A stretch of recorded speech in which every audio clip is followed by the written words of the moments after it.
तर काय म्हणता मग पोट्टे हो, आपण आज थंडीचा सामना करत करत निघालो आपण कॉलेजमध्ये जायला. पहिले तर आम्ही सगळे पोट्टे गावातल्या बस स्टँडवर आलो आणि विचार करायला लागलो की एसटी येईन का नाही येईन. आणि थोड्याच वेळात आपली लाल परी प्रकट झाली आणि आम्ही बसलो. आणि नंतर एसटीनं आम्हाला आमच्या कॉलेजच्या रस्त्यावर सोडून दिलं. मी निघालो कॉलेजला जायसाठी. कॉलेजमध्ये पोहोचल्याबरोबर पहिले हे दलिंदरीचा सामना करावा लागला मला.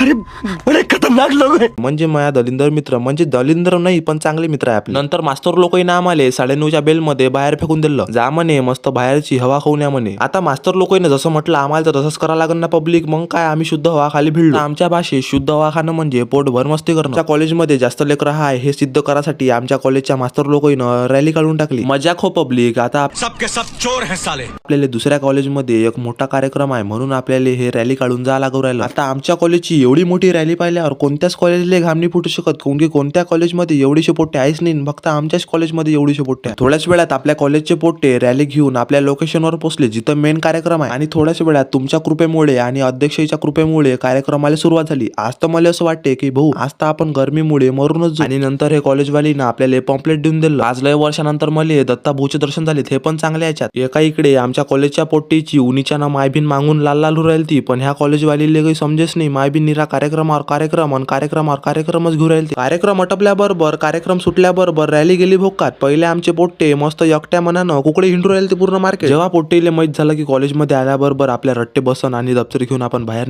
रपकिन्या निघालो आम्ही डेपोत जायच्या रस्त्यानं. डेपोत पोहोचल्याबरोबर तुम्हाला तर माहिती आपल्या गावातली एसटी लागलीच असते म्हणून आपण रपकिन्या एसटीत बसलो आणि निघालो आपल्या गावाच्या रस्त्यानं मस्त 360च्या स्पीडनं. आणि आपली प्रेमाची पब्लिक. आजचा ब्लॉग तुम्हाला कसा वाटला कमेंट करून सांगा आणि भेटू आता आपण नेक्स्ट ब्लॉग मध्ये. बाय बाय म्हणजे.